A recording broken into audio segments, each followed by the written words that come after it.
Ms. Montori?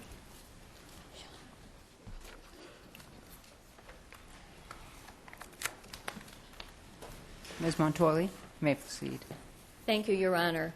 May it please the Court, Jane Montori, Assistant District Attorney from Hampden County, representing the Commonwealth in this case, that is here on the Commonwealth's application for further appellate review.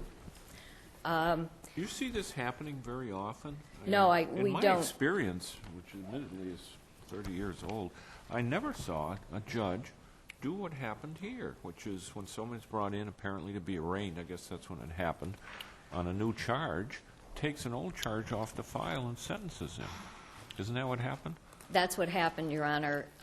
He was... I mean, these file things, the general notion is they're just sort of sent off into outer space and they never return.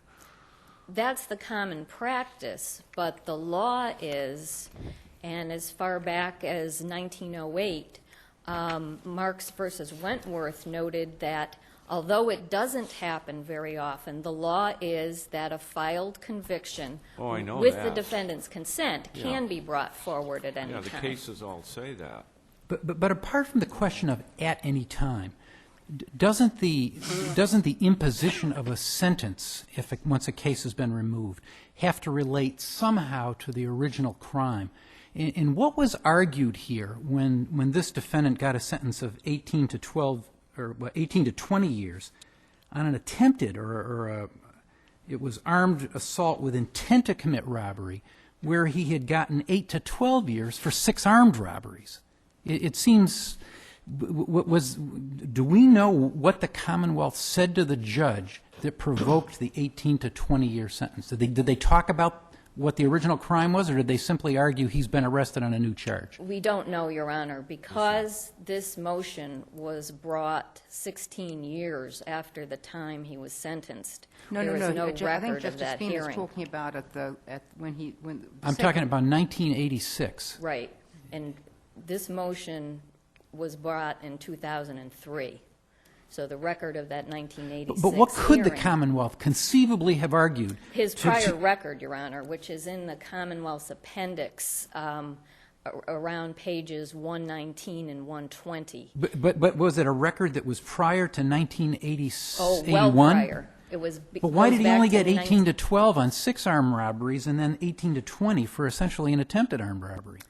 There must have been a plea agreement worked out. Again, we don't have the transcript of that proceeding. The defendant has done nothing to try to reconstruct that record.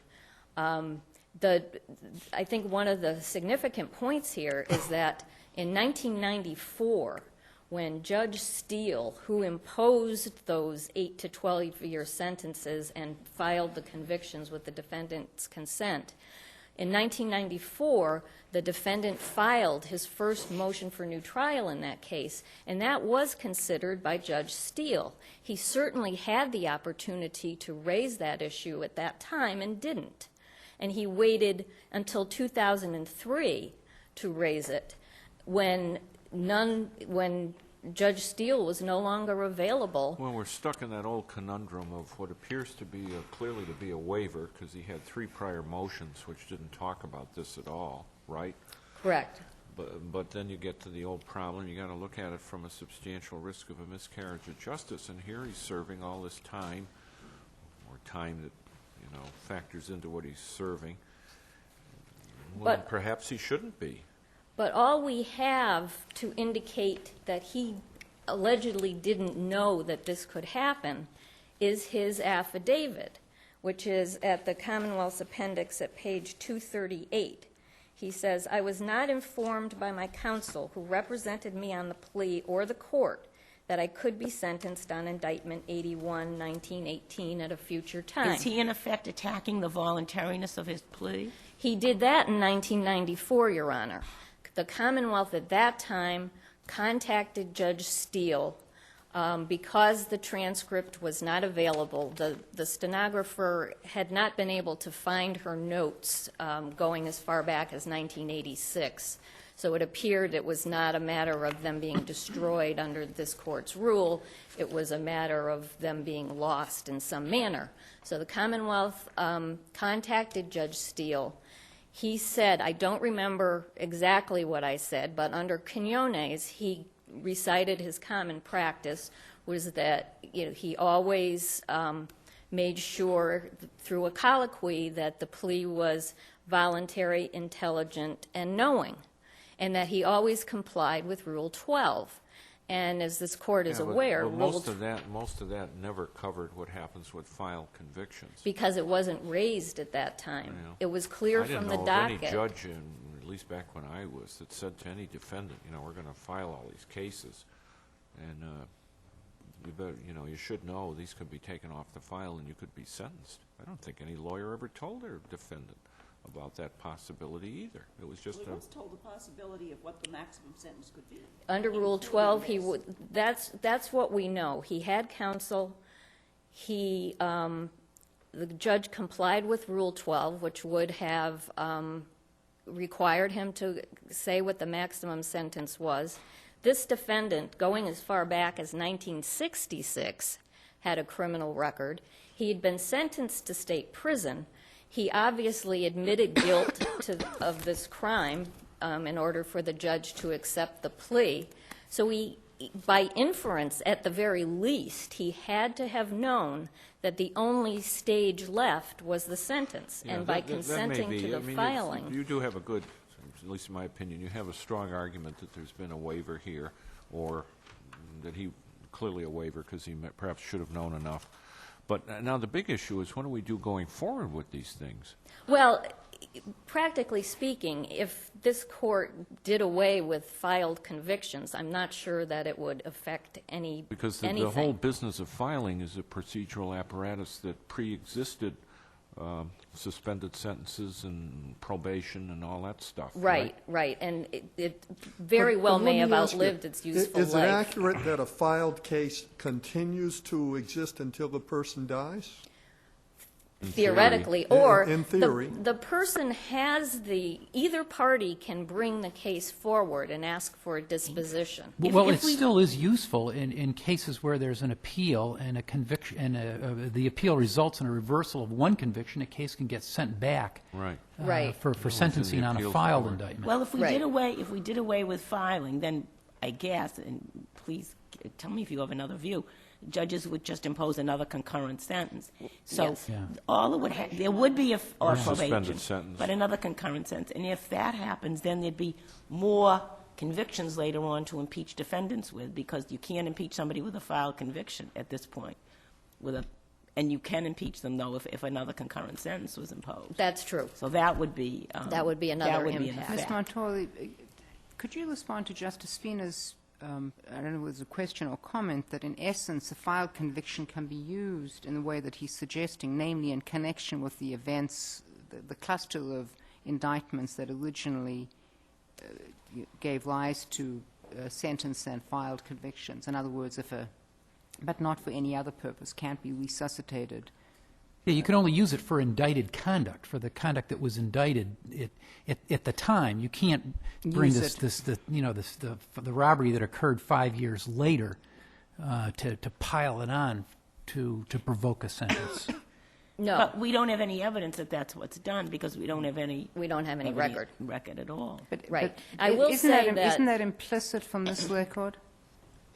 Yeah, it sort of jumps off the page where he gets 18 to 20 for an attempted offense, where he got 8 to 12 for 6 counts of the actual offense, of actually consummating the offense. Well, the attempted offense was later, correct? No, it was No, one of all the filed all indictment. part of the same bundle of indictments, and he did get 8 to 12. But he was sentenced under the terms of the filed indictment with respect to later conduct, correct? No, he was sentenced for Well, we don't know that. the conduct that, We don't know It that. occurred in connection with a proceeding when there was a different set of conduct. right, it's equally likely that based on his record and the fact, he was not out of jail very long before he committed the This was new being offense. used as if it were probation, Right. Right, very similarly. and it's an equal inference that this was part of the negotiated plea package, because of this defendant's Well, record. but we don't know the answer. But we don't know.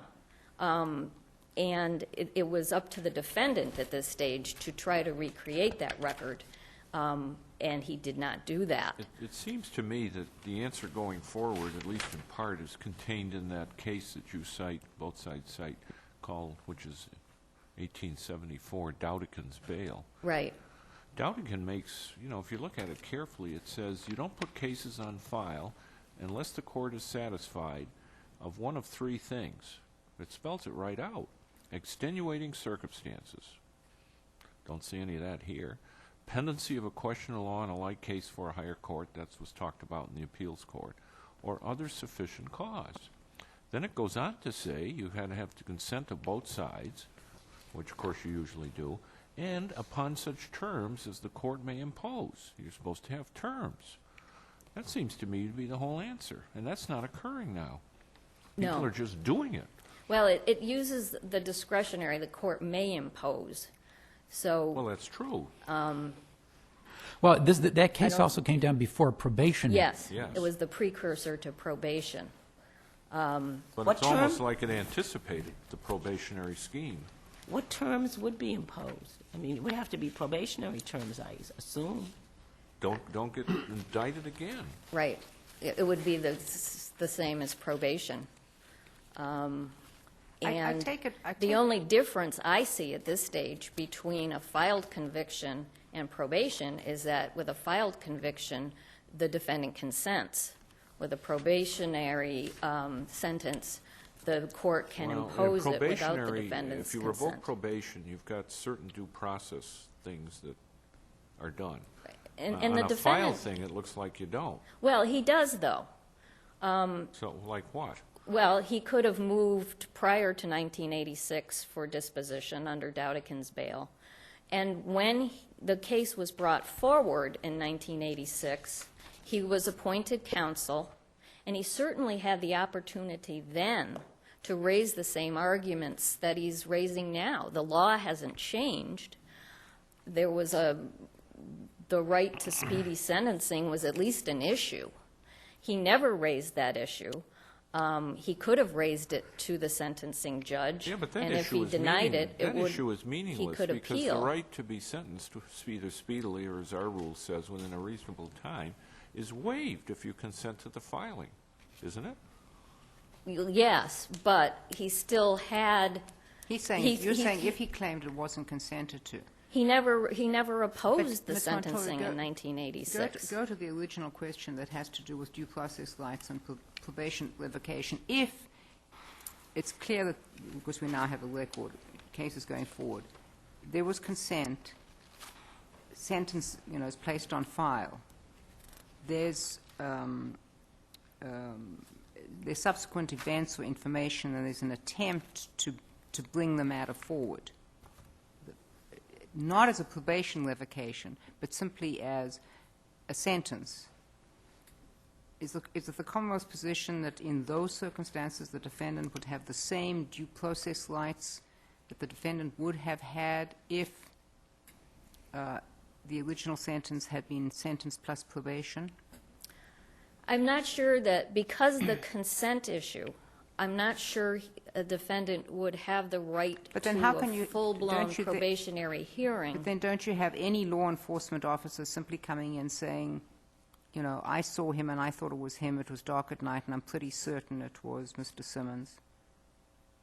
But, sure, so you could, that would be at the discretion of the trial court. Well, you could also get a situation where a judge wakes up 2 months after sentencing and gives a defendant and files a conviction, he scratches his head and says, "What did I do that for? Bring the guy back in here. I just want to sentence him." A judge could do that, couldn't he? Right, under Aldopolis, he can do that. But again, the defendant would have the right to contest that sentence. If his objection was overruled, he would have a right of appeal. So in that sense, his due process rights are saved. There's something How do you- absurd about the whole thing, though. Isn't that the gist of the appeals court's decision? I mean, I just see, practice that permits a prosecutor to seek sentencing a decade or more after the defendant, the piece, invites, arbitrary conduct. Well, that's what they said, but that's the first case that ever said it. But your and- answer to and Justice while it Gray, may at be- least in your experience, this may be the first time this has ever been done, so... And it may be outmoded, but I would just ask the court, because of the delay here that was caused by the defendant, that if the court announces a new rule, that this defendant not benefit from it. What, do you have any, if we were to adopt the appeals court rule, or the rule that the appeals court expressed in the opinion in this case, if we were to adopt that prospectively, do you have any observations about that? Would it interfere with the administration of the criminal justice system? No, it would not interfere with the In fact, the appeals court has a administration. much narrower ruling than... the I think it seventh- would add probably an additional colloquy, a brief one, if a, Why would it, if you no longer could place, I mean, if you just didn't bother with it and you just sought concurrent sentences? right, they didn't do away, though, with filed convictions. They said they can only be used in these two circumstances and so forth. But if it isn't worth it to go through all that and impose conditions and terms? Except on appeal, if one conviction is reversed, another case can be taken out of file, and sentence can be imposed on the filed indictment. Correct. But couldn't you do the same with a concurrent sentence? If the one Yes. conviction is reversed and Yeah, oftentimes in Then felony you- murder cases, the underlying felony will be a concurrent sentence in the event that the murder conviction is reversed on appeal. So You're saying we can do what we'd like to do. you can do what you like, but please don't do it to this defendant. Thank you, Ms. Thank you. Montoya. Mr. Gallagher? I take it, Mr. Gallagher, your position will be we can do what we like, but please give him the benefit of the doubt? Exactly, Your Honor. Okay. But in doing that, as the appeals court did their decision require believing the defendant's affidavit, which the motion judge did not do? I think that they could have arrived at the same decision whether or not they believed the affidavit. The motion judge could have believed the affidavit and then still said, I'm going to deny the motion. But the motion judge did not believe the affidavit. Well, I don't know whether he believed it or not, because I think he could have believed it and then decided to deny the motion because there was nothing specific that said that a defendant would have to be told the consequences of what would happen if a conviction were placed on file. But could the appeals court have concluded the way they did without believing the defendant? I think they could. Why? Because the defendant's affidavit says that he wasn't told that in the future the case could be brought back and he could be sentenced on it. But also it's silent on the fact that there was no information with regard to being informed that he was entitled to a prompt sentence then and there. There was no information as to what specific conditions would cause the filed conviction to be brought back and be sentenced. There was no specific time frame in which that was done.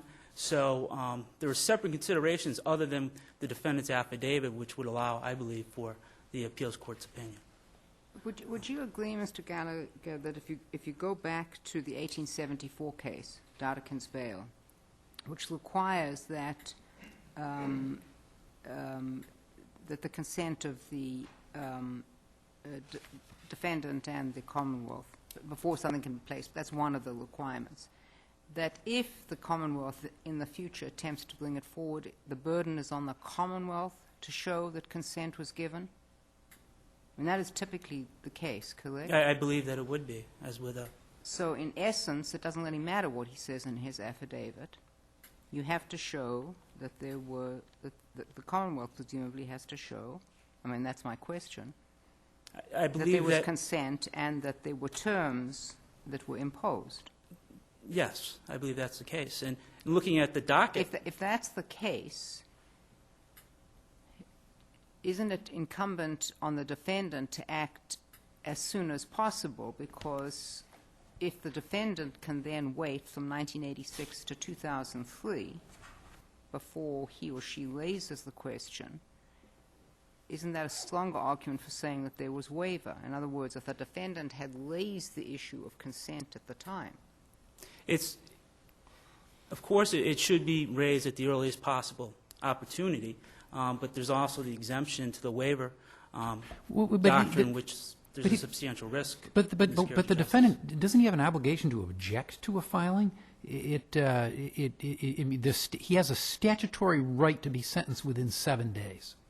And if he's not sentenced within 7 days, something's gone wrong. It's his responsibility to come forward at the soonest time possible. When he goes to prison, there's going to be a list of his convictions, and one of them's going to say this offense was filed. Well, the burden's on him, isn't it?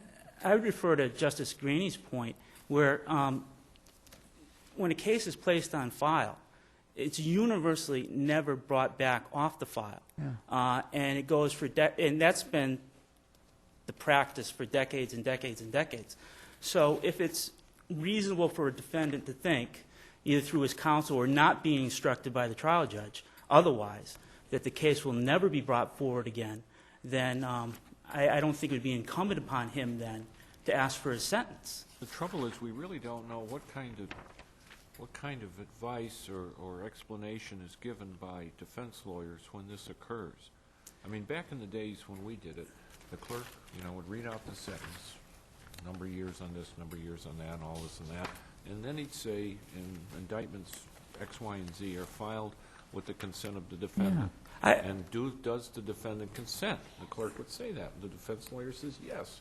And that was the end of that. I don't think anything ever appeared in the docket about consent. Well, I think they were delighted. For all The defendants we know, were delighted to get it filed. that's exactly right. They're They're delighted because they know that it's not going to come back. That's why I think that Well, they're delighted. they know it's not going to come back unless there's a problem in the future. I would disagree with that too. Even in Mr. Simmons' case, where the Commonwealth points out that he had guilty filed before, but they didn't come back, and there was further So convictions. does that mean that a file case is a nullity? It has no significance at all? The significance in that your position? in practical terms is what it does. It allows for the defense and the prosecution to work out a comprehensive and final plea package. In practice, it is virtually a nullity except for those rare And the defendant circumstances. is not in jeopardy, has nothing to be concerned about in any case that's filed? That couldn't be. could it? Well, the question posed earlier was what information could the defendant have had from his counsel as to what might happen? And I think the implication, the inference to be drawn is very clear, because you can be certain that his defense counsel didn't tell Mr. Simmons, you can be sentenced at any time in the future up to the maximum on 6 filed indictments. So that's what we're going to do, okay? That's what you want to do. 10 years from now, 20 years from now, 30 years from now, you can get the maximum on 6 filed indictments. He didn't tell him that.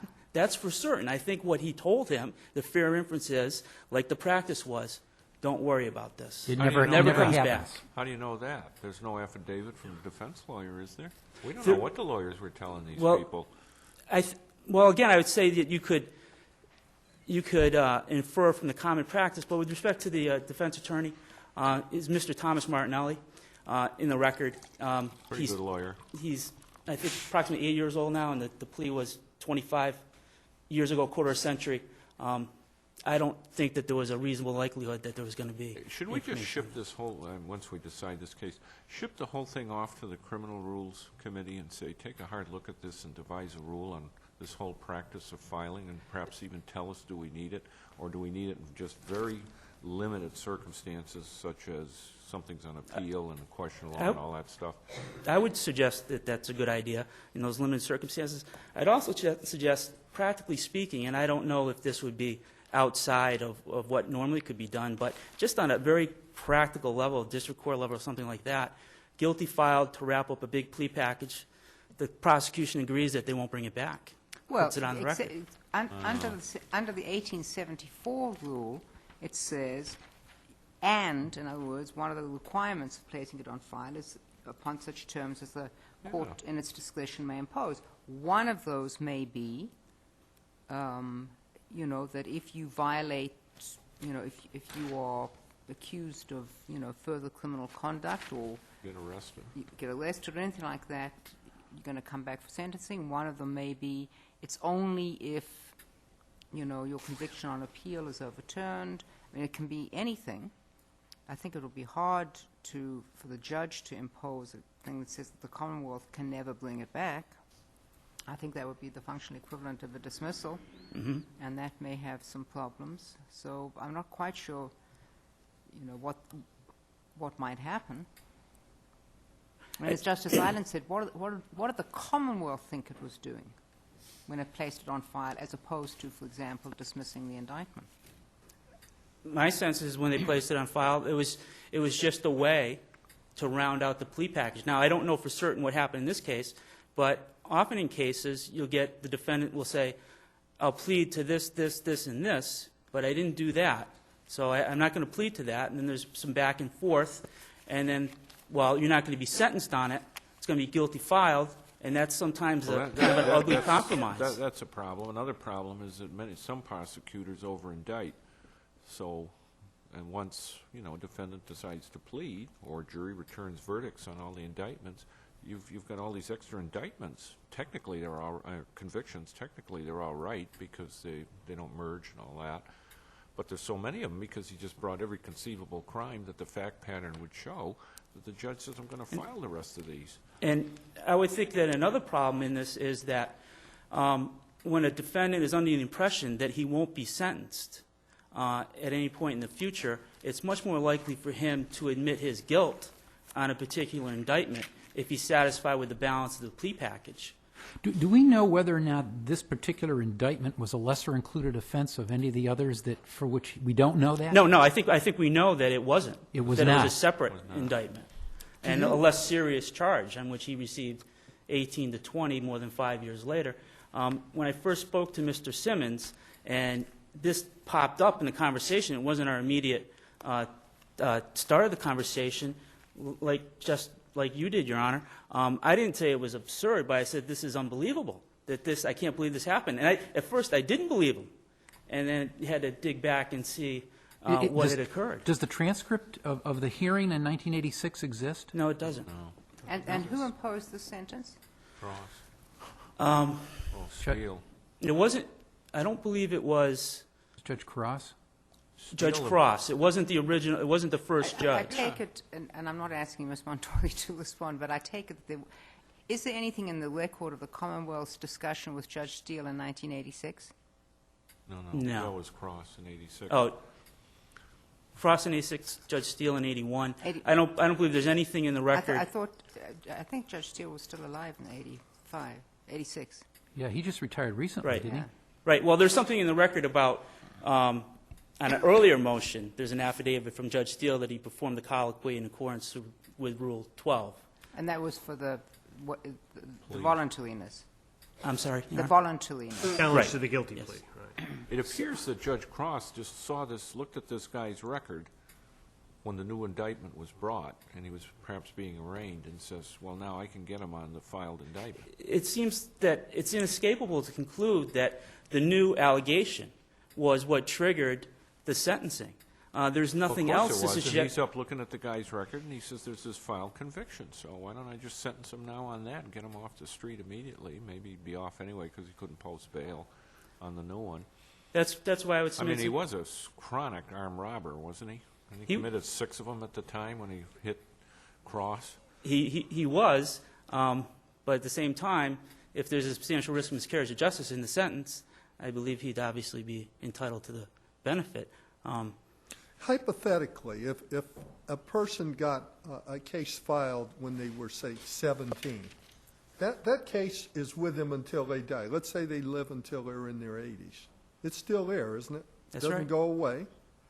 And don't they understand that the matter could be brought forward and that it could result in the imposition of the sentence? I'd say that that is not the case, because in common practice, it never happens. So that's the common understanding. And Theoretical understanding And unlike Maybe probation, there's nobody there reminding you of what the conditions are and what will happen if you, so, like 80 years later in the nursing home, if you hit somebody with a crutch, they can take them out of the nursing home and put them in prison for 30 years. That's correct. I suppose most defense lawyers have been telling these people all over the years, when the defendant says, what does all that mumbo-jumbo means about filing? Don't worry about it. That's exactly what I think is said, and then 5 years later, 18 to 20, and, Suit for malpractice. excuse me? Suit for malpractice. Well, The lawyer's I think dead it's- by then, too. I think it's Well, we don't consistent with the know. practice. We don't know what Mr. Martinelli told him. Maybe Mr. Martinelli is a very careful lawyer. Maybe he did tell him that this could be brought forward at another time. We don't know. Nobody ever bothered to go to Mr. Martinelli, find out what his usual practice is. We don't know for certain, but where the court wasn't even obligated to say anything other than what the maximum penalty would be according to the criminal Sure, rule. the colloquy, sure. The colloquy doesn't cover this stuff. That's correct, which I think is one reason why it'd be fair to assume or conclude that Mr. Simmons didn't know of this possibility down the road. Thank you, Mr. Gallagher. Thank you.